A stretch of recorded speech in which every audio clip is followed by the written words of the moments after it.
तटकरे यांचं नाव निश्चितपणे आहे. नाशिकसाठी गिरीश महाजनांचं नाव होतं. काही दिवसांपूर्वी आपणच भरत शेठ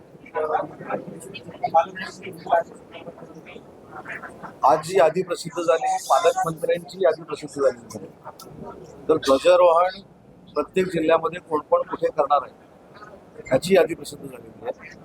आणि मागची देखील यादी हीच होती.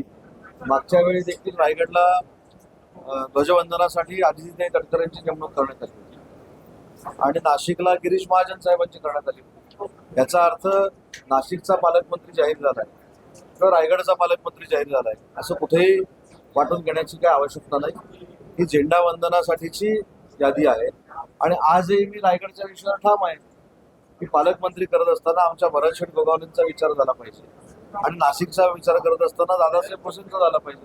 आजही मी माझ्या वक्तव्यावर ठाम आहे. परंतु याचे सगळे निर्णय माननीय एकनाथ शिंदे साहेब घेतात. मी मांडलेलं मत एक माझं सहकारी म्हणून मांडलेलं मत आहे आणि आजची यादी जी आहे ही पालकमंत्र्यांची यादी नसून रायगड आणि नाशिकची यादी ध्वजवंदनासाठी मुख्यमंत्र्याला नेमलेला आहे त्या मंत्री महोदयांची ती यादी.